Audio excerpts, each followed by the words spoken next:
Nilinaw ng DENR na hindi nila tauhan ang sangkot sa kinwestyong earth balling activity sa Roxas Boulevard.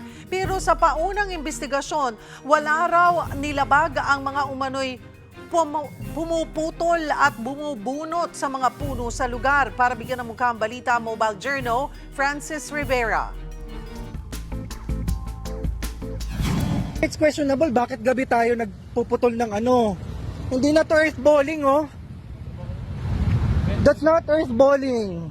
Hindi napigilan si Tahin ng concerned citizen na ito ang inabutang pagpuputol ng mga puno sa kahabaan ng Roxas Boulevard this oras ng gabi noong June 11.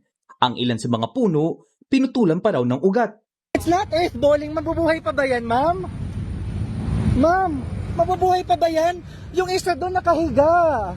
When I was, on my way home at around 10:30, napansin ko, and I think it's just common sense, na kapag nakita mo nakatumba yung puno, wala ng soil, at grabe no, tapyas talaga yung roots.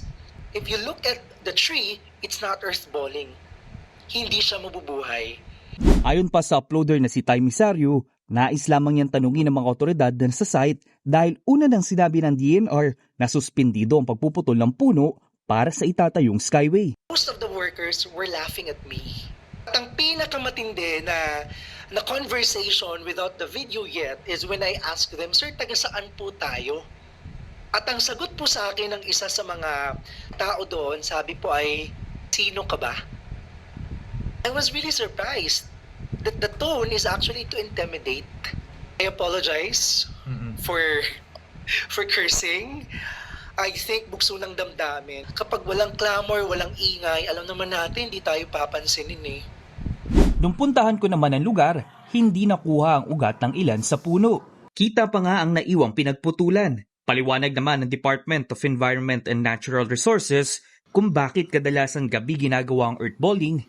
Kapag umaga natin ginawa with the high temperature that we're experiencing right now during the daytime, yung exposed roots nito at yung the actual tree itself will be highly stressed and it may affect its survivability dun sa kanyang lilipatan na lugar. Nilinaw din ng ahensya na hindi nila tauhan na nagsagawa ng kinukwestyong earthballing activity.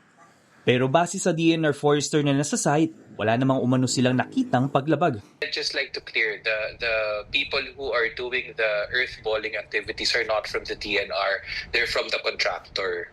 Since the public is asking for accountability and transparency, we are currently conducting an investigation on what happened. Ayon sa DENR, under investigation pa rin ang nangyaring komosyon nitong nakaraang linggo. Pero pagtitiyak ng ahensya, bukas ang kanilang tanggapan sa kahit anumang katanungan mula sa publiko. Mga kapatid, Mobile Journal, Francis Rivera po, hatid ang muka ng balita.